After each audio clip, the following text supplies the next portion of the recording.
Hello बच्चों, कैसे हैं आप सब? पढ़ाई अच्छी चल रही होगी। हम बहुत दिन में मिले हैं, बहुत दिन में वीडियो आएगी। देखो बात क्या हुई, मैंने सेवन्थ क्लास की भी पूरी वीडियो बनाई थी, सेवन्थ की भी, एट्थ के लिए भी और सिक्स क्लास के लिए भी। सिक्स क्लास की तो पहले भी आ चुकी थी। वीडियो ही करप्ट हो गई बच्चों। मतलब एक बार माइक नहीं चला, सिस्टम हैंग हो गया, तो एक बारी नेट बंद हो गया। तीन में अगर मैंने चार चार पाँच पाँच घंटे की वीडियो बनाई, फिर एक वो मोटिवेशन ख़त्म हो गया अंदर से। तो कुछ ऐसा प्रोसीजर रहा, ठीक है। इसी वजह से भी कारण रहा, और कुछ पेपर थे ट्वेल्थ के, टेंथ के, तो इसी वजह से भी नहीं आ पाई। ठीक है, अभी हम जो पहले करेंगे बच्चों, वो केमिस्ट्री हम करेंगे, जिसमें सिक्स से लेके ट्वेल्थ तक, मतलब इलेवंथ और ट्वेल्थ के जो DSSB है, TGT के लिए हम पढ़ रहे हैं, TGT के लिए हम कर रहे हैं ना। तो उसमें जो केमिस्ट्री है, स्पेसिफिक जो टॉपिक होंगे इंपॉर्टेंट यहाँ पे जो हम पढ़ेंगे, क्योंकि मैटर इन आवर सराउंडिंग, इसमें कुछ टॉपिक हैं जो काम की बातें हैं, वो हम यहाँ से पढ़ेंगे। आज मैंने क्वेश्चन नहीं डाले हुए, नेक्स्ट लेक्चर में आपको MCQ भी साथ में मिल जाएंगे, ठीक है। और पढ़नी आपको NCERT है। और जो रिवीजन नोट्स, जो नोट्स होंगे ना बच्चों, जो स्पेसिफिक हैं, वो मैं आपको टेलीग्राम पे शेयर कर दूंगी, ठीक है। आपको मिल जाएंगे आज, आपको मिल ही जाएंगे, ठीक है। अभी हम शुरू करते हैं, मैटर इन आवर सराउंडिंग। अब देखो, मैटर में जो आपको देखना है, सिंपल सी बात है। आप मैटर किसको बोलते हैं? जो भी स्पेस जो ऑक्यूपाई करेगा उसको आप क्या बोल देते हैं? मैटर बोल देते हैं, ठीक है। और जिसमें आपने एक बहुत बात सुनी है कि स्टेट जो है, मतलब किस तरीके से जो पार्टिकल है खुद को अरेंज कर रहा है, वो उसकी स्टेट हो जाती है, जिसमें आप क्या कह देते हैं कि भाई उसमें सॉलिड हो जाएगा। जो फिजिकल नेचर होता है मैटर का, उसको एक को तो आप क्या बोल दोगे बच्चे? सॉलिड बोल दोगे। एक को क्या बोल दोगे? लिक्विड बोल दोगे। और एक को क्या बोल दोगे? गैस बोल दोगे, ठीक है। क्या बोलोगे? जो हम कह रहे हैं कि एक सॉलिड होगा, एक कैसा होगा? लिक्विड होगा, और एक क्या होगी? गैस होगी। ये पार्टिकल के बेसिस पे जो अरेंजमेंट जो होगी, उसके बेसिस पे हम कह रहे हैं, ठीक है। फिर हमें ये बात करनी है कि जो पार्टिकल है, क्या जो मैटर है, क्या वो पार्टिकल्स का बना है? आपके पास क्या प्रूफ है उस चीज़ का, वो हम देखेंगे। फिर चेंज इन द स्टेट देखेंगे कि क्या मैटर की आप जो स्टेट है उसको चेंज कर सकते हैं, मतलब सॉलिड से लिक्विड जा सकते हैं क्या, या गैस में कन्वर्ट कर सकते हैं। यहाँ से क्वेश्चन जो है वो इंपॉर्टेंट है। फिर जो हम इवोपरेशन के जो केसेस होते हैं, या लेटेंट हीट ऑफ वेपराइजेशन और फ्यूजन है, उसकी एक दो बार वैल्यू पूछी गई है। और सब्लिमेशन जो शो करते हैं, वो भाई ये सब्लिमेशन ये शो करेगा ये कंपाउंड या नहीं करेगा, वहां से क्वेश्चन पूछे गए हैं, ठीक है। अभी हम शुरू करते हैं, और जो चीज़ें इंपॉर्टेंट हैं उनको आप ध्यान से सुनते जाइएगा, क्योंकि छोटी मोटी बातें और भी आपको बताई जाएंगी, ठीक है। तो अब ध्यान से सुनना। अगर आप बात करेंगे कि भाई आप अगर तब बात करते हैं मैटर की, तो वो पार्टिकल से बना हुआ है। पार्टिकल में जो आप मैटर की बात करते हैं, भाई उसकी कैरेक्टरिस्टिक्स क्या होने वाली हैं? एक तो जो पार्टिकल होता है मैटर का, मतलब आप सॉलिड की बात कर रहे हैं, लिक्विड की बात कर रहे हैं, या गैस की, उनके बीच में स्पेस होता है। तो आप इस चीज़ को कैसे बता सकते हैं? या फिर आप कहते हो कि वो कंटिन्यूअसली क्या करते रहते हैं? मूव करते रहते हैं। तो इन सारी चीज़ों की आपके पास क्या आप मतलब एक एविडेंस क्या है? आपने कहाँ देखा है पार्टिकल को मूव करते हुए? कहाँ देखा है? या उनके बीच में स्पेस होता है, आपने कहाँ देखा है? तो उसके एग्जांपल अभी देते हैं। जैसे आपके पास क्या है, ये ऊपर डायग्राम भी बना रखा था हमारे पास, कि यहाँ पानी है, पानी में आपने क्या डाल देते हो? आप नमक आपने डाल दिया। फिर भी उस समय तक आपका ये नहीं है कि पानी का जो लेवल है वो क्या हो जाएगा? राइज हो जाएगा। ऐसा नहीं है। तभी कौवे ने यहाँ पे पत्थर डाले थे, ना कि नमक। अगर नमक डालता तो वो राइज होता नहीं, ठीक है। तो यहाँ पे क्योंकि बीच में क्या होगा? स्पेस प्रेजेंट होगा, तभी नमक के जो पार्टिकल्स थे उन्होंने उस स्पेस को ऑक्यूपाई कर लिया, और इसी वजह से जो लेवल था वाटर का वो राइज यहाँ पे नहीं हुआ। इससे क्या पता चलता है कि जो पार्टिकल है मैटर के, उनके बीच में क्या प्रेजेंट होता है? स्पेस प्रेजेंट होता है, ठीक है। अब पार्टिकल्स की आप बात करते हैं, तो वो क्या करते रहते हैं? कंटिन्यूअसली क्या करते रहेंगे? मूव करते रहेंगे। क्या करते रहेंगे बच्चों? मूव करते रहेंगे। मूव, जैसे ये दिखा रखा है ना यहाँ बीच में स्पेस, इसी की हम बात कर रहे थे अभी, ठीक है। अब यहाँ पे हम क्या बात कर रहे हैं कि जो पार्टिकल है वो कंटिन्यूअसली क्या करता रहता है? मूव करता रहता है। आपको कैसे पता? पहली बात तो उसके पास बच्चों होती है काइनेटिक एनर्जी। क्या होती है? काइनेटिक एनर्जी उसके पास होती है। अब उसके पास काइनेटिक एनर्जी है, तो मूव वो करने वाला है। कहाँ आपने देखा? वैसे तो जो आपने मूवमेंट का नाम सुना होगा, ब्राउनियन मूवमेंट जिसको आप बोलते हो, क्या बोलते हो? ब्राउनियन मूवमेंट, क्योंकि जो साइंटिस्ट ब्राउन थे उन्होंने इसको देखा था। जो अपने पास पोलन ग्रेन था ना बच्चों, जो पोलन ग्रेन्स होते हैं वो आप ये समझिए तालाब के पास बैठे थे, तो उन्होंने पानी में देखा तो जो पार्टिकल्स हैं वो क्या कर रहे हैं, मूव कर रहे हैं कंटिन्यूअसली। ठीक है, उसी और जो जो पाथ मतलब जो ट्रेवल उन्होंने देखा, क्या देखा कि भाई जो मूवमेंट थी वो पार्टिकल कैसे मूव कर रहे थे, जिग जैग जो मूवमेंट थी, जिग जैग जो मूवमेंट थी उसी को आप क्या बोलते हो, ब्राउनियन मूवमेंट आप बोलते हो। और ये किसने दिया था, जो साइंटिस्ट थे ब्राउन, उन्होंने इसको बताया था। ठीक है, जैसे ही आप टाइम जो टेम्परेचर है उसको राइज करते हो तो जो काइनेटिक एनर्जी वो बढ़ जाएगी और उनकी स्पीड भी बढ़ जाएगी, और पार्टिकल जो होगा वो फास्टली वहां पे क्या करना शुरू कर देगा, मूव करना शुरू कर देगा। ये हम डिफ्यूजन में भी पढ़ेंगे आगे जो चैप्टर में है। डिफ्यूजन जो है वो भी काफी इंपॉर्टेंट टॉपिक है इस चैप्टर का। ठीक है, अब देखो जो पार्टिकल्स हैं, जो आप अगला अपना मतलब इसके लिए पॉइंट है, जो पार्टिकल्स हैं वो एक दूसरे को क्या करते हैं बच्चों, वो अट्रैक्ट करते हैं। ठीक है, ये हम अगला जो पॉइंट है वो पढ़ रहे हैं कि जो पार्टिकल है वो क्या करते हैं, अट्रैक्ट करते हैं। जैसे आप अगर देखोगे, आप सॉलिड में देखते हो सॉलिड पार्टिकल्स जो होते हैं, क्योंकि उनमें आप नॉर्मल अगर देखो तो जो सबसे वीक फोर्स भी आप मानोगे तो लंडन फोर्सेस होती हैं। गैसेस भी अगर हैं, क्योंकि वहां तो वीकेस्ट फोर्स होती है। ठीक है, कि वो अपने आप को उनमें कौन सी फोर्सेस होती हैं, जो केमिकल जो फोर्सेस हैं जैसे लंडन फोर्सेस जिनको हम कह रहे हैं डिस्पर्स्ड जो फोर्सेस में आ जाता है, या फिर अपना हाइड्रोजन बॉन्डिंग आ जाइए तो बहुत बाद की बातें हैं, पर इनके बीच में क्या होता है, अट्रैक्शन फोर्सेस होती हैं, जिनकी वजह से ये क्या है, जिसको फोर्स ऑफ अट्रैक्शन बोलते हो, जिसकी वजह से ये एक दूसरे के साथ जुड़ी रहते हैं। हायर क्लासेस में आप पढ़ते ही हो कि जैसे आयन आयन डाइपोल इंटरेक्शन है या डाइपोल डाइपोल इंटरेक्शन है, तो इनके बीच में जो फोर्स ऑफ अट्रैक्शन है वो प्रेजेंट होती है, जिसकी वजह से सॉलिड में क्योंकि सबसे ज़्यादा होती है, सॉलिड में सबसे ज़्यादा होगी, इसी वजह से वो साथ साथ रहते हैं। लिक्विड में उससे कम होगी, और सबसे कम किस में होती है बच्चों, गैसेस में होती है। इसी वजह से वो एक दूसरे से क्या रहते हैं, अपार्ट रहते हैं, इसी वजह से वो दूर रहेंगे। ठीक है, सबसे वीकेस्ट और स्ट्रॉन्गेस्ट का आपको पता होना चाहिए। वैसे भी आप अगर स्पेस भी यहाँ डायग्राम भी दे रखा होगा एनसीईआरटी ने, हाँ ये चीज आपको दिख रही है ना, सॉलिड में देखो पास पास हैं जो पार्टिकल्स, यहाँ थोड़े और दूर हैं, और गैसेस में तो क्या हो जाते हैं, बहुत ज़्यादा दूर हो जाते हैं। ये इनकी जो फोर्सेस ऑफ अट्रैक्शन है उसी के बेसिस पे क्या हो जाता है, इनका डिफरेंस हो जाता है। सॉलिड में ज़्यादा होती है, लिक्विड में उससे कम, और जो गैसेस हैं उनमें सबसे कम होती है। फिर अगर आप स्टेट ऑफ मैटर, क्योंकि जो हम तीन बात कर रहे हैं, सॉलिड है, लिक्विड है, गैस है। जैसे सॉलिड को आपने देखा होगा, अपनी बॉडी की बात की जाए तो जो हमारे क्या होते हैं, जो हमारे टिथ होते हैं, जो आपने देखे होंगे ना, ये जिसके भी दांत हैं वो देख लेना, ये जो है बोन्स जो हो गई या जो टिथ हो गए वो सॉलिड फॉर्म में होते हैं।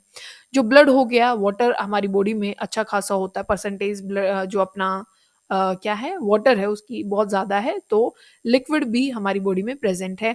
एयर तो प्रेजेंट है, आपने देखा है, हम जो ऑक्सीजन है और CO2 का एक्सचेंज हमारी बॉडी में चलता रहता है, तो दोनों की प्रेजेंस मतलब तीनों स्टेट की प्रेजेंस हमारी बॉडी में है। फिर सॉलिड की अगर आप कैरेक्टरिस्टिक्स की बात करते हैं कि सॉलिड की भाई क्या है, यहाँ पे तो सीधा गैस आ गया है, हम किसकी बात करते हैं, पहले सॉलिड स्टेट की बात करते हैं। ये सारी सॉलिड स्टेट की यहाँ पे बातें होंगी आपको, जो जहाँ से मतलब आप, मैं अभी जिनकी बात कर रही थी ना कि जो शॉर्ट नोट्स हैं, वो आपको टेलीग्राम पे वो बुक मिल जाएगी पूरी की पूरी, और तब भी मैं आगे से पढ़ाऊँ तो आप वहाँ से पढ़ सकते हैं सीधा। ठीक है, क्योंकि आपको सीधे वही पॉइंट्स मिल जाएंगे ना, आपको इधर उधर नहीं जाना पड़ेगा, क्योंकि अदरवाइज कॉपीराइट का इशू रहता है बच्चों। ठीक है ना, तो वो आप बैलेंस कर लेना उस चीज़ के लिए। फिर हम किस चीज़ की बात कर रहे हैं, हम सॉलिड की बात कर रहे हैं। जैसे रबर बैंड आ गया, क्योंकि एक्सेप्शन में हम पढ़ेंगे अभी। सॉलिड क्या होता है, डेफिनेट शेप होती है बच्चों, उसकी प्रॉपर क्या रहेगी, डेफिनेट शेप है। जैसे अपने घरों में कैबिनेट्स होते हैं या फिर जो अलमीरा होती है, उनकी एक प्रॉपर शेप होती है, वो उसी जगह पे आएगी। ये तो है नहीं कि उसको एक हम धक्का मारेंगे और वो जो शेप है वो एडजस्ट कर लेगी, मतलब कि हम प्रेशर लगा देंगे तो शेप को एडजस्ट नहीं करने वाली है। बहुत हाई लगाओगे तो उसी की जो स्ट्रक्चर है वही डैमेज हो जाएगा, पर वो अपनी जगह से नहीं हिलने वाली। ठीक है, फिर वो क्या होगा कि उसकी एक डिस्टिंक्ट बाउंड्री होंगी, मतलब एक पर्टिकुलर, जैसे हमारी अलमीरा है तो उसकी एक प्रॉपर बाउंड्री वहां पे होने वाली है, सेपरेट, वो किसी में मेस्ड अप नहीं होती। जैसे आपको गैसेस की नहीं दिखाई दे रही होगी, हम गैसेस में ही बैठे हैं, तो देखो कितना तो उनके बीच में स्पेस प्रेजेंट है, पार्टिकल्स, क्योंकि स्पेस नहीं होता तो हम यहाँ बैठ नहीं पाते ना। आप सॉलिड के बीच में तो आप जाके बैठ नहीं सकते क्योंकि स्पेस नहीं है, एयर के बीच में हम बैठे हैं क्योंकि वहां पे स्पेस है। ठीक है, और उनकी कोई ऐसी स्पेसिफिक कोई बाउंड्री भी नहीं है। और जो सॉलिड होता है बच्चों, सॉलिड आपके पास आप आसपास में देखोगे रिजिड होता है और आप उसको कंप्रेस नहीं कर सकते हैं, और यहाँ पे वॉल्यूम भी जो होती है बच्चों वो डेफिनेट होती है। अगर आप यहाँ पे एक्सेप्शन की बात करें, जैसे यहाँ पे बात की हुई है यहाँ पे रबर बैंड की, रबर बैंड को वहाँ अगर सॉलिड तो है वो, ये शेप अपनी चेंज कर लेता, पर जैसे ही उस फोर्स को आप हटा देते हो बच्चों, अगर जैसे आपने फोर्स लगाई उसको खींच लिया तो वो शेप चेंज कर लेगा, पर हटा दोगे तो वो वापस अपनी जगह आ जाएगा। ठीक है, क्योंकि वहाँ शेप के ऊपर मतलब जो आप कह रहे हो कि चेंज हो जाती है, वैसे हम कह रहे हैं ना स्पेसिफिक शेप होती है, पर वो कब है कि भाई तब फोर्स उसके ऊपर लगी होगी, अदरवाइज जैसा वो है वैसा ही रहने वाला है। जैसे स्पंज है वो भी, उसको आप वैसे सॉलिड को आप प्रेस नहीं कर सकते, वहां पे ज्यादा आप प्रेशर नहीं लगा सकते, शेप चेंज नहीं कर सकते, पर जो स्पंज है उसमें क्योंकि पोर्स प्रेजेंट होते हैं, उसमें एयर भरी जा सकती है, होती है, भरी क्या जा सकती है, पर उसको भी हम किस में काउंट करते हैं, सॉलिड में उसको काउंट करते हैं। जैसे सॉल्ट है बच्चों, शुगर है, वो जिस भी कंटेनर में आप उसको डालोगे वो क्या है उसकी शेप ले लेता है, पर जो उसके खुद के क्रिस्टल हैं वो ध्यान रखिएगा उनकी पर्टिकुलर शेप है, उनकी स्पेसिफिक है, उनको नहीं बदल सकते। पर क्योंकि बहुत छोटे हैं वो, जैसे अलमीरा को तो इसमें डालोगे बस की बात नहीं है ना, वो शेप चेंज नहीं करने वाला, वो तो ऐसे ही रहेगा। पर जो क्रिस्टल जैसे होते हैं उनकी शेप तो पर्टिकुलर रहेगी, पर जैसे इसमें आप नमक डाल दोगे तो वो इस कंटेनर की ही शेप ले लेगा। ठीक है, ये यहाँ पे यही एक्सप्लेन किया गया है जो मैंने अभी बताए हैं तीनों की तीनों चीज। ठीक है, ये आगे एक्सप्लेनेशन है जो मैंने आपको बता दी है। ठीक है, और ये जो सारा सब कुछ है मैं हम किस में बात करेंगे, इसको जो डिफ्यूजन वाला है उसको सेपरेट हम पढ़ेंगे। फिर बात करें लिक्विड की, लिक्विड को और गैस को बच्चों इन दोनों को क्वेश्चन पूछा गया था जो अपने टीचिंग एग्जाम में है उनमें, कि फ्लूइड किसको आप बोलते हो, फ्लूइड को किसके अंडर कंसिडर करोगे। एचपीएससी ने पूछा था, जो अपने हरियाणा का जो एग्जाम था उसमें पूछा था फ्लूइड्स क्या होते हैं, तो उसमें आप गैस को भी कंसिडर करोगे और उसमें लिक्विड को भी कंसिडर करोगे, इन दोनों को मिला के ही आप फ्लूइड्स बोलते हैं। ठीक है, ये रिजल्ट नहीं होता, हम लिक्विड की बात कर रहे हैं बच्चों, किस चीज की बात कर रहे हैं, ये लिक्विड स्टेट आ गया ना, तो हम लिक्विड की बात कर रहे हैं। तो जो लिक्विड होता है वो कैसे नेचर का रहेगा, फ्लूइड होगा, रिजिड नहीं होगा, कंप्रेसिबिलिटी बिल्कुल लो होती है। ठीक है, जैसे सॉलिड में थी नहीं, यहाँ लो होगी, यहाँ पे डेफिनेट शेप और बाउंड्री क्या होगी, यहाँ पे प्रेजेंट नहीं होगी। अब जिस भी वेसल में जैसे पानी आपने डाल दिया, कोई और लिक्विड आपने डाल दिया, तो वो वेसल की शेप वहां पे ले लेता है। ठीक है, और यहाँ पे जो वॉल्यूम होगी वो डेफिनेट यहाँ पे होने वाली है। ठीक है, अब जो मैंने फोर्स ऑफ अट्रैक्शन है वो चीज़ मैंने आपको पहले ही वो पॉइंट जो है वो क्लियर यहाँ पे करा दिया था। एक चीज़ आपको यहाँ पे ध्यान रखनी है भाई, जैसे आपके पास जो O2 है ना, अपना ऑक्सीजन जो है, अगर आप उसको लिक्विफाई करते हैं, ठीक है, ऑक्सीजन गैस है, लिक्विफाई करते हैं तो उसका कलर कैसा हो जाता है, ये भी एक दो जगह क्वेश्चन पूछा गया है, तो वो ब्लू कलर अटेन कर लेता है। ठीक है ना, तो वो आपको पता होना चाहिए कि लिक्विड जो ऑक्सीजन होती है उसके कलर कैसा होता है, ये क्वेश्चन भी टीचिंग एग्जाम्स में पूछा गया है, तो वो किस कलर का होता है, ब्लू कलर का होता है। अगर आप ये देखोगे कि लिक्विड में आप बात करते हो डिफ्यूजन की, या उसमें स्पेस अगर मुझे एक्सप्लेन करना है कि भाई लिक्विड में स्पेस होता है कि नहीं होता है, अभी उसकी चीनी और उसका एग्जांपल बताया था वैसे तो। अब यहाँ पे डिफ्यूजन आपको पता है ना क्या होता है, डिफ्यूजन का मतलब क्या होता है कि तब भी जैसे कंसंट्रेशन के बेसिस पे आप बात करते हो कि किसी चीज का जो मूवमेंट होता है कहाँ से, तब हायर कंसंट्रेशन होगी तो किसकी तरफ जाएगा, जहां पे उस चीज की लोअर कंसंट्रेशन हो उस तरफ। ठीक है ना, अगर एक तो सॉलिड है बच्चों और एक लिक्विड है, तो सॉलिड में डिफ्यूजन कम रहता है कंपैरिजन टू लिक्विड, लिक्विड में डिफ्यूजन ज्यादा होता है। वही बात यहाँ पे इसका आंसर होता है, क्योंकि लिक्विड में स्पेस ज्यादा होता है कंपैरिजन टू सॉलिड, सॉलिड में स्पेस इतना नहीं प्रेजेंट होता। पर एग्जाम्पल है जैसे क्या आप सॉलिड और सॉलिड का अगर वो रेशो पूछी जाती है भाई किसमें ज्यादा है किसमें नहीं है, तो सॉलिड में क्या होगा, सबसे कम होगा, फिर लिक्विड का होगा, और सबसे ज्यादा गैसेस में होता है डिफ्यूजन। क्योंकि आप देखो ना, कहीं पे अगर खाना बन रहा है तो अपने घरों तक क्या आ जाती है, उसकी स्मेल आ जाती है। ठीक है, क्योंकि पार्टिकल्स के पास पहली बात तो देखो गर्म खाने में की खुशबू ट्रांसफर होती है, ठंडे की नहीं होती है, नहीं होती ना, क्योंकि उनके पास काइनेटिक एनर्जी है, तो वो एक जगह से दूसरी जगह पे ट्रांसफर हो गए, जहाँ पे कंसंट्रेशन ज्यादा थी, मतलब जिस घर में खाना बना वहां से स्मेल दूसरे घर तक पहुंची। ठीक है, तो क्या थी, higher concentration to the lower concentration, क्योंकि काइनेटिक एनर्जी होना बहुत ज़रूरी है। ठंडे खाने की खुशबू नहीं आती, चाहे वो कोई भी पराठा रखा हो, कुछ जो पकोड़े बने हुए कुछ भी हो, उसकी स्मेल नहीं आएगी। काइनेटिक एनर्जी होगी तभी वो ट्रांसफर होगा और उस समय फास्ट होगा डिफ्यूजन। तो सॉलिड में कम होता है। जैसे अगर मैं ये मानूं कि भाई मैंने यहाँ पे एक आयरन का पीस यहाँ रखा है, एक आयरन का पीस यहाँ रखा, और मैं ये सोचूं कि इनका डिफ्यूजन हो जाए आपस में, तो ये थोड़ा सा पॉसिबल नहीं है। होगा पर बहुत बहुत बहुत बहुत स्लो होता है ये प्रोसेस, कई साल लग जाएंगे इस प्रोसेस को होने में। पर जैसे आप सॉलिड बात कर रहे हैं, जैसे हमारे स्कूल के जो बोर्ड होते हैं उस पर चौक से जो लिखा जा रहा है, तो वो पार्टिकल्स को क्या कर रहा है, वहां पे डिफ्यूज ही तो हो रहा है वो उसमें। तो ये भी किस चीज का एग्जाम्पल है, ये डिफ्यूजन का ही एग्जाम्पल है। या जो अपने स्कूलों में जो बेंचेस पे या अपने घरों में भी दीवारों पे भी डस्ट लग जाता है, या अपने बेड पे या जो टेबल चेयर है उन पे लग जाता है, तो वो सॉलिड किस में चला जाता है, सॉलिड में ही चला जाता है। क्योंकि दीवारें भी सॉलिड हैं, अपना टेबल है वो भी सॉलिड है, अपना ब्लैक बोर्ड है वो भी सॉलिड है, जो बेंच होते हैं स्कूलों में वो भी सॉलिड है। ठीक है ना, तो ये चीज ध्यान रखिएगा। फिर गैसेस की बात करते हैं, गैसेस भी फ्लूइड में ही आती हैं, हाईली कंप्रेसिबल होती हैं, डेफिनेट बाउंड्री नहीं होती है, डेफिनेट शेप भी नहीं होती है, डेफिनेट वॉल्यूम भी नहीं होती है, और एक जगह से दूसरी जगह वो क्या करते रहते हैं, मूव करते रहते हैं।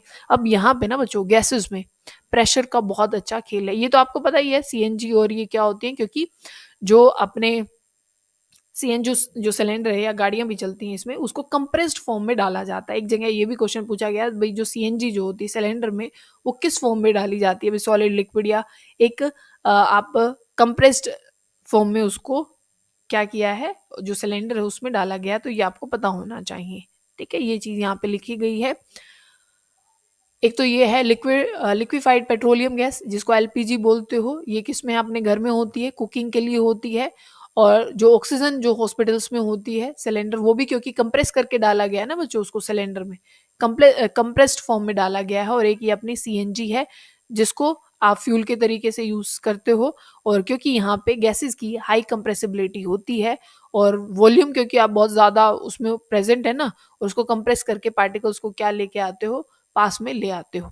ठीक है, अब यहाँ पे क्या है कि प्रेशर से आप स्टेट को बदल सकते हो, टेम्परेचर से आप स्टेट को बदल सकते हो, यही चीज आपको पहले समझनी है। ठीक है, अब पहले वही समझिएगा, मैं साइड में इसको समझा देती हूँ, ध्यान से समझिएगा कि अगर आपके पास क्या है बच्चों, सॉलिड है, सॉलिड पे प्रेशर का एज सच कोई फर्क नहीं पड़ता है, लिक्विड पे भी ज्यादा नहीं पड़ता है। बात आ गई गैस की।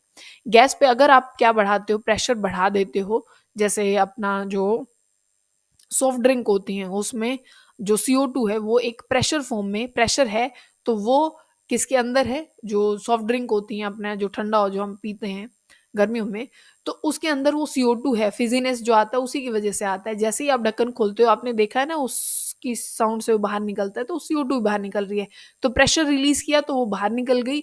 और प्रेशर जो है अगर आप लगाए रखते हो तो वो उसी के अंदर रहती है। तो इसी वजह से कई बार अगर आपको ज्यादा देर तक रखना है उसमें, मतलब फिजीनेस रखनी है, खुली छोड़ दोगे तो सारी निकल जाएगी।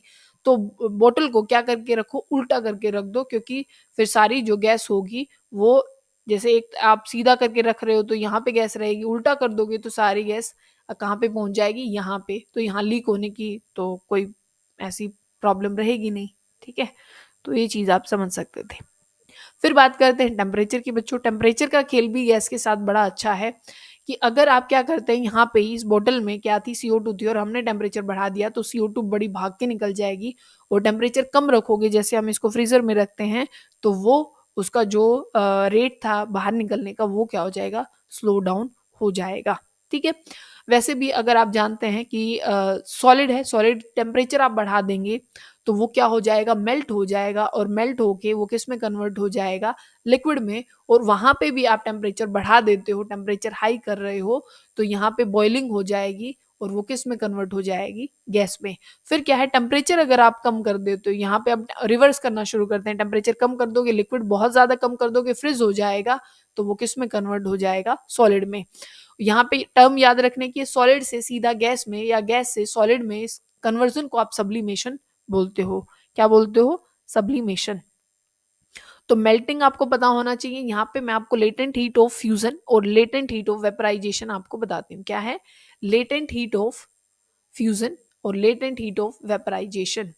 फ्यूजन का मतलब क्या है कि भाई आपका जो सॉलिड है उससे आप किसकी तरफ जा रहे हैं, लिक्विड की तरफ, और यहाँ लिक्विड से किसकी तरफ जा रहे हैं, आप गैस की तरफ जा रहे हैं। ठीक है, अगर यहाँ पे आप वैल्यू देखते हैं लेटेंट हीट ऑफ फ्यूजन की, इस ये वैल्यू लगभग होती है 3.34 इंटू 10⁵ जूल पर केजी।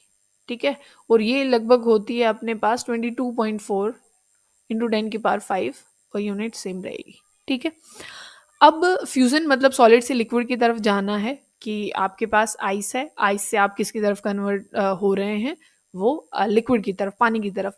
तो ये वाटर का, ये आइस का है बच्चों, लेटेंट हीट ऑफ फ्यूजन जो है ये आइस का है, और ये किसका है, वाटर का है, क्योंकि हर सब्सटेंस के अलग अलग होते हैं। तो ये आइस का है, ये वैल्यू पूछी गई थी इसी वजह से मैंने लिखी है यहाँ पे। अब यहाँ पे क्या है कि अगर ये बात की जाए कि कई बार ये होता है ना, हमसे पूछा जाता है कि भाई जो स्टीम है वो हाथ को ज़्यादा जलाती है कंपैरिजन टू जो गर्म पानी हो उसके, वो किसकी वजह से होता है, लेटेंट हीट की वजह से होता है। लेटेंट हीट जो होती है उसका नाम ही जैसे छुपी हुई जो एनर्जी होती है उसको बोलते हैं। जैसे आप पानी को गर्म कर रहे हो तो बोलते हैं ना हमें क्वेश्चन बहुत स्पेसिफिक, कि तब भी स्टेट बदलती है तो वहां पे टेम्परेचर इंक्रीज नहीं होता है। जैसे 100 डिग्री आप बेशक से हीट करे जाओगे तब तक स्टेट नहीं बदलेगी, वो 100 डिग्री ही रहेगा। तो वहां पे वो क्या कर रहे होते हैं कि भाई पानी है और ये आपस में H2O, क्योंकि हाइड्रोजन बॉन्डिंग होती है ना, तो इनको ब्रेक करने के लिए वो एक्स्ट्रा टेम्परेचर जो है वो लगता है, और वो यहाँ पे काइनेटिक एनर्जी बढ़ाने के काम नहीं आता। इनिशियली वो इस एनर्जी को ब्रेक डाउन करता है, वो उसमें स्टोर होती है, और जिसकी वजह से जो स्टीम है उसमें ज्यादा एनर्जी होती है कंपेरिजन टू जो पानी है, क्योंकि पानी के पास एक्स्ट्रा एनर्जी तो नहीं आई ना, पानी तो बैठा था, सिर्फ बैठा था। आप उसको हीटअप कर रहे हैं तो वो तो किसके पास जा रही है, सारी जो एनर्जी है वो तो जो स्टीम बन के जाएगा, जो स्टेट बदल के जाएगी उसके पास होगी। ठीक है, तो आपको बॉइलिंग तो पता ही है, बॉइलिंग आप निकाल सकते हो जो केल्विन और आप सेल्सियस, केल्विन का कन्वर्जन जो होता है, कई एक दो बार मतलब बिल्कुल ही खाली हो एग्जामिनर तो वो पूछ सकता है कई बारी।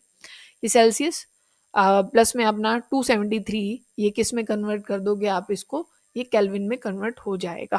ठीक है, 273 जो है बॉइलिंग पॉइंट में आपको कंसिडर करना है, और जो आपका 273 केल्विन, इसको 0 डिग्री सेल्सियस आप बोलते हो। ठीक है, ये आपका क्या है, आपका नहीं मतलब जो आप पानी है, ठीक है, वो फ्रीज जिस पे होता है। ठीक है, तो ये चीज़ आपको याद रखनी है, मेल्टिंग पॉइंट भी आप इसको बोलते हो, ये वाली जो चीज़ है। और ये जो लिखा है 373, ये बॉइलिंग पॉइंट होता है। बात समझ में आ गई होगी। हीट ऑफ वेपराइजेशन और फ्यूजन, इसकी वैल्यू आपको ध्यान रखनी है। ओके, अब आगे बात करें, सब्लिमेशन के जो एग्जाम्पल हैं वो आपको याद रखने हैं। कौन कौन से हैं, एक तो सबसे ज़्यादा जो फेमस है वो है अमोनियम क्लोराइड। बच्चे इसी को भूल जाते हैं कि अमोनियम क्लोराइड जो है सब्लिमेशन शो करता है। वैसे एंथ्रासीन है, नेफ्थलीन है, आयोडीन है, ये हम सबको पता होते हैं। आयोडीन का भी याद रखिएगा भैया, कौन सा पूछ लेते हैं ना कि कौन सा हेलोजन है जो सब्लिमेशन शो करता है, तो उसमें आयोडीन है। और जो पर्पल कलर होता है, वॉयलेट जो आप कलर बोलते हो, वो आयोडीन का होता है। ठीक है, जैसे आपसे क्वेश्चन पूछा जाएगा अमोनियम क्लोराइड है और NaCl दोनों मिले हुए हैं, तो इनको किस मेथड से सेपरेट करोगे, तो आप सब्लिमेशन से इसको सेपरेट कर सकते हो, क्योंकि NaCl तो जाने नहीं वाला सीधा, क्योंकि ये तो स्टेट ही चेंज कर देगा ना। इसको हीटअप करिए और ये सीधा सॉलिड है, सीधा गैस फॉर्म में बाहर निकलेगा। ठीक है, मतलब आपको उसको जमा करना पड़ेगा, नहीं तो सेपरेट कैसे करोगे, एक उड़ गया तो, क्योंकि सॉल्ट का तो बहुत ज़्यादा अपना मेल्टिंग पॉइंट हो जाएगा ना, मेल्टिंग और बॉइलिंग की तो बहुत दूर की बात है। फिर हम बात करते हैं प्रेशर का। मैंने बता दिया था कि प्रेशर कैसे जो स्टेट है वो बदल सकता है, तो उसको दोबारा रिपीट करने की तो कोई ज़रूरत नहीं है। फिर हम आ जाते हैं एवोपरेशन पे। यहाँ से क्वेश्चन भी बनते हैं बच्चों, एवोपरेशन क्या होता है। कई बार आप कंफ्यूज हो जाते हैं बच्चे बॉइलिंग में और इवोपरेशन में। ठीक है, ये सारा मैंने आपको समझा दिया, इवोपरेशन में और किस में, बॉइलिंग में। अब ध्यान से समझिएगा, इवोपरेशन क्या है कि मेल्टिंग जो अपना बॉइलिंग पॉइंट है उससे पहले, बॉइलिंग पॉइंट पे नहीं, उससे पहले जो स्टेट चेंज हो जाती है लिक्विड से तो वेपर में कन्वर्ट हो जाता है, उसको आप क्या बोल देते हो, उसको इवेपोरेशन बोल देते हो। किसके, बिलो इट्स बॉइलिंग पॉइंट, जो भी लिक्विड होगा उसके बिलो बॉइलिंग पॉइंट पे कोई भी चीज़ अपनी स्टेट बदल देती है तो वो क्या होता है, उस चीज़ को आप इवेपोरेशन बोलते हैं। तो फिनोमेना आपको पता होना चाहिए कि भाई कौन कौन से फैक्टर जो हैं वो इवेपोरेशन को क्या करते हैं, इफेक्ट करते हैं। तो जैसे सरफेस एरिया, आप सीधा मान लो आप कपड़े सुखाने जा रहे हो, एक तो किसी ने उसको फैलाया नहीं, एक तो हम फैला देते हैं कपड़ों को, मान लो ये ऐसे हैं और ये हमने यहाँ कपड़े फैला दिए हैं, तो ये जल्दी सूख जाएगा, इवेपोरेशन जल्दी होगा, मतलब जितना सरफेस एरिया ज़्यादा उतना ज़्यादा वहाँ पे इवेपोरेशन होगी। फिर टेम्परेचर बढ़ा दोगे, मतलब एक गर्मी वाला दिन है और वहाँ पे कपड़े जल्दी सूख जाएंगे, हवा बहुत तेज चल रही है उस दिन भी कपड़े जल्दी सूख जाएंगे। अगर ह्यूमिडिटी कह रहे हैं, ह्यूमिडिटी हुई तो उस दिन जो कपड़े हैं वो जल्दी सूखने नहीं वाले, क्योंकि पहले इन्वायरमेंट में क्या है, यहाँ पे पानी के वेपर्स हैं। जैसे आपने गली में देखा होगा, हम क्या करते हैं गर्मियों के टाइम पे, हम पानी फेंक देते हैं रोड पे और वो थोड़ी देर में वहां से उड़ जाता है। पर वहीं बारिश का मतलब ह्यूमिडिटी बहुत ज्यादा हो रखी है, तब पानी डाल के आओगे तो रोड गीला का गीला ही रहेगा, क्योंकि पहले इन्वायरमेंट में बहुत ज्यादा क्या हो रखा है, वाटर वेपर हो रखे हैं। तो क्योंकि इक्विलिब्रियम सेट भी तो होना होता है ना बच्चों, मान लो अब बहुत ज्यादा गर्मी है, ऊपर वाटर है ही नहीं और यहाँ पे वाटर है, यहाँ हाई कंसंट्रेशन, यहाँ पे चला जाएगा, अच्छी खासी एनर्जी भी मिल रही है, ठीक है ना। यहाँ पे अच्छा खासा पानी है, यहाँ भी पानी है, वो यहाँ भी तो पानी है ना, फिर ये तो कंसंट्रेशन इतनी बनी नहीं, ऊपर भी है नीचे भी है, तो जाएगा ही नहीं, बराबर तो हो गए ना। तो ये चीज होती है। और आपको पता होगा इवोपरेशन जो होती है वो हमेशा क्या कोज करती है, कूलिंग कोज करती है। यहाँ से एक टर्म पूछी जाती है बच्चों, पेस्पायरेशन, ठीक है, क्या पूछी जाती है, पेस्पायरेशन। पेस्पायरेशन क्या बोलते हैं हम इसको, जो अपने जैसे पसीना आया और फिर आप एकदम फैन आपने चलाया और जो वो पानी जो उड़ के जाता है ना, जो पसीना उड़ा, क्योंकि हवा लगी, उसको एनर्जी मिली, काइनेटिक एनर्जी मिली, और वो क्या है वहां से इवेपोरेट हो गया, वो हमें कूलिंग क्रिएट करता है, क्योंकि इवेपोरेशन हुआ ना तो कूलिंग क्रिएट हुई। तो ये जो वेपर बन के जो हमारा पसीना जाता है, इसको पेस्पायरेशन बोलते हैं। रेस्पिरेशन आपने पढ़ा है, ये पेस्पायरेशन होता है। या मटके का जो पानी आपने कॉमनली देखा होगा, वो ठंडा रहता है, उसमें भी यही होता है। क्या चीज होती है वहां पे आपको मोस्टली ऐसा देख, एप्लीकेशन में हम क्या पढ़ते हैं बच्चों, जो मटका है उसमें हम क्या बोलते हैं कि पानी जो है भाई वो ठंडा हो जाता है। तो इसमें कॉमनली क्या देखने को मिलता है भाई, कैसे होता है कि यहाँ पे पानी है, ठीक है, अब मान लो यहाँ पे एक्यूमुलेट आप करके मानो कि भाई थोड़ा सा हमने एक नॉर्मल सा पानी डाला था, ठंडा पानी नहीं डाला था, पर यहाँ क्या होंगे, पार्टिकल्स के की एक्सचेंज होगी एनर्जी आपस में। तो एक पार्टिकल को इतनी एनर्जी उसकी इकट्ठी हो जाएगी कि वो वहां से क्या करेगा, एनर्जी इकट्ठी करेगा, और क्योंकि पोर प्रेजेंट होते हैं तो वो यहाँ से इवोपरेट हो जाएगा। तो एनर्जी, क्योंकि एक को मान लो आप ये कहिए कि एक वाटर पार्टिकल जो है उसको उड़ने के लिए, वहां से इवेपोरेट होने के लिए वहां पे 100 जूल एनर्जी चाहिए। तो ये क्या करेगा, 100 जूल सारी जगह से थोड़ी थोड़ी करके इकट्ठा करेगा। तो और पार्टिकल की एनर्जी कम हो गई ना, पार्टिकल की एनर्जी कम होना मतलब वहां से ठंडा होना। इसी वजह से जो मटका होता है उसमें पानी क्या रहता है, थोड़ा ठंडा रहता है, ठीक है। गर्मियों में हम वही है, कपड़े जो हैं सूती, आपने देखा होगा वैसे कपड़े पहनते हैं, उसमें से भी इवोपरेशन जो है वो क्या होती है, फास्ट होती है, जिससे हम कंफर्टेबल रहते हैं, उसको सोख लेगा और फिर वहां से इवोपरेशन जो है वो क्या हो जाएगी, फास्ट हो जाएगी, ठीक है। और एक आपने क्या देखा होगा कि भाई मान लो आपने ठंडा पानी एक ग्लास में डाला, तो साइड में भी ऐसे वो ऐसे चिपक जाता है ना, वाटर वेपर्स आपने देखी होंगी। तो यहाँ क्या होता है कि यहाँ ठंडा पानी था, टेम्परेचर मतलब कम था, साइड में क्या था, ज्यादा था। तो जैसे ही इसके कांटेक्ट में आते हैं, क्योंकि आप देखो बाहर क्या थी, एयर थी, उनको टेम्परेचर हमने क्या कर दिया, उसका कम कर दिया, तो वहां कौन सा प्रोसेस होना है बच्चों, कंडेंसेशन। तो इसी वजह से यहाँ पे जो पानी है, क्योंकि साइड में एयर तो है, ये तो आपको बताओ इसी बात से चलता है कि भाई साइड में तो पार्टिकल्स हैं, तो उनकी एनर्जी क्या हो गई, कम हो गई। तो इसी वजह से यहाँ कंडेंसेशन जो प्रोसेस है वो यहाँ पे हो जाता है। फिर आपने देखा होगा कि हम 5 स्टेट की बात करते हैं, सॉलिड, लिक्विड, गैस, और चौथी जो है वो प्लाज्मा है। फिर हम क्या बोलते हैं, बोस आइंस्टाइन कंडेंसेट जिसको आप बोलते हो। फिर पूछा जाता है कई बार, पेपर में पूछा गया है भाई प्लाज्मा जो है, प्लाज्मा में कौन कौन सी चीजें प्रेजेंट होती हैं। तो यहाँ पे आयंस जो हैं वो प्रेजेंट होंगे और फ्री इलेक्ट्रॉन्स प्रेजेंट होते हैं। क्या